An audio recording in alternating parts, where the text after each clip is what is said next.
Um, I just saw a very interesting debate. It was about Tai Lopez, who is a pretty famous, well-known influencer on the internet. You guys might remember him. I'm in my garage, and here's my Lamborghini guy.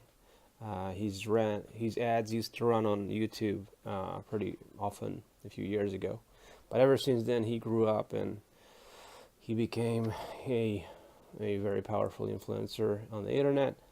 And he just made a video about a Reddit post where they were trying to debate whether he's a scam or not. And my honest opinion on him is that he's not a scam if you are fully understand what he's trying to sell and you still buy it, then it's not a scam. In my opinion, a scam is when you expect something and you get something totally different, or you're not getting what you expected. So, and also, I was thinking about like what is a scam and what people identify with scam, and and on the other hand, we had elections here in Hungary just recently, and I was thinking about the different parties and their communication, and I was thinking about like why one and the rest of them just failed. Well, by the way, one party won the majority of the whole parliament. Uh, and most people, it seems like they don't really understand how humans work, and how to communicate with people. And I think what I was thinking about all these things, I think I got an idea of why, because these two things are, I think, highly connected in terms of what an influencer does and how political parties are communicating and how a political party can be successful and win elections. And the realization I had is that the best product you can have today, and probably not just today, this is something pretty ageless, is selling hope.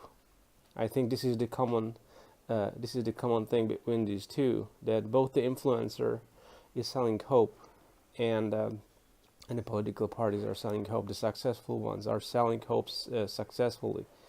If they can project hope to people, then this is something that all people want to buy, independently from age and sex and race, whatever.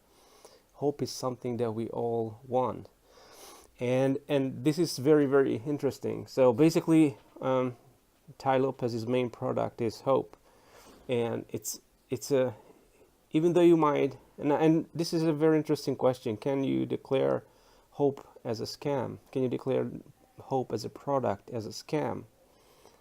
And I think this is a very this is a gray area.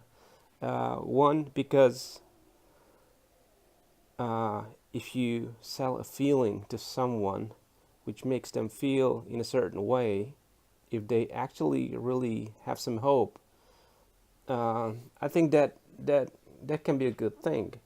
So I would not underestimate the importance of hope. But my point is that, practically speaking, hope is it won't change your life. I don't know. It's very interesting to think about, right? Because hope is a virtual thing. It's a non-existent thing. It's a non-physical thing. It's a mood, basically. It's something that can help you to get out of bed and do something. But usually, I don't know. In that sense, probably hope is very useful. But on the other side, if you expect, I don't know. I don't know. What do you guys think? Is it is it a scam to sell hope? And the reason why I thought that this is because when this came to me, when this realization came to me, I started to think like hope is by far the best product in the whole world that you can sell. And then I was trying to come up with some other products that I would make hope to compete with.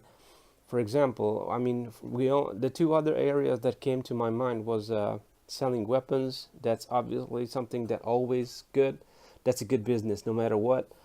And I was thinking, usually when I look at these things, I always try to imagine whether the concept or the idea still exists or still valid 500 years ago or 1,000 years ago, will that be possibly valid 500 years from now in the future?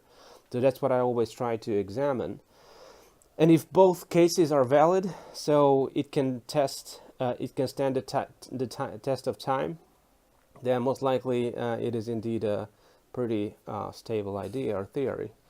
And and I thought about weapons. Selling weapons is something that was always a good thing and most likely will always be a good business.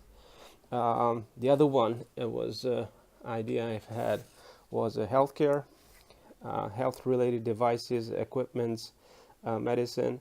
That's always again something people will always go and buy whenever they can. Uh, and but what I was but also if you think about the weapon and the medical stuff, the weapon industry is not something that the everyday people can benefit from. So uh, I mean that's not true. I guess everyday people need guns too, right, to protect themselves in a world where you are at risk. This could be something good, what everyone needs. Okay, so guns can be there. From a medical point of view, uh, you can that can also benefit everybody. Although whether you can afford it or not, so the pricing can be a problem. Not everybody can afford healthcare. So probably guns are at the top, weapons are at the top, I might say. All kinds of weapons. I'm not saying just guns, but all kinds of weapons which can help you to protect yourself and your loved ones. Medical stuff are also good, but um, yeah, medical stuff are good as well. Good as well. The pricing is that the idea that today price healthcare is not affordable to everyone. That's just the reality of our existing pharma companies.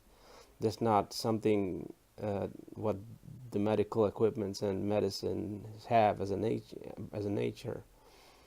Um, so and yeah, and the third one, what I just originally came out with is hope. Hope is pretty much the best. You can put any price tag on hope.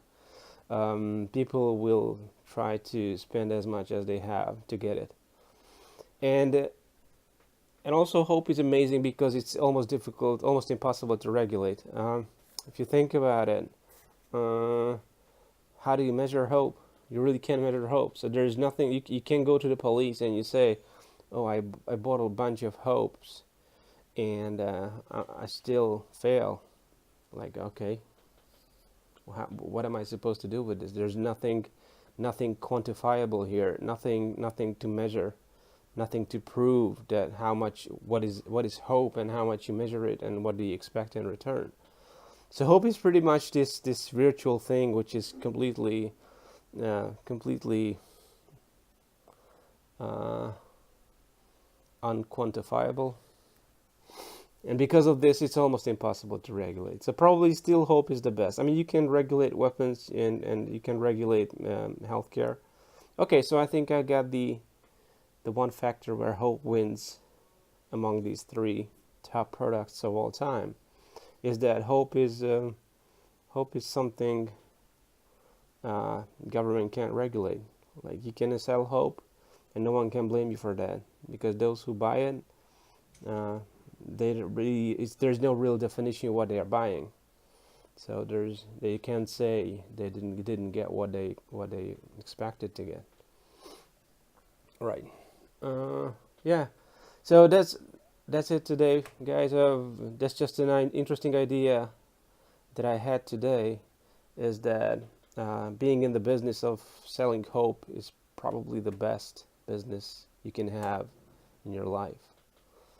People will buy it, no matter where they are in the world, what cultural background they have. It's almost impossible to regulate. So So there's no such thing as a scam when you're selling hope, even though it's a little bit scamish, because you're not really physically giving anything. It's like you're selling a feeling. How can you sell a feeling? It's weird, bizarre. Anyway, that's it, guys. So if you're looking for a good business model, try to sell hope. That's what I'm saying. See you guys. Sendai out.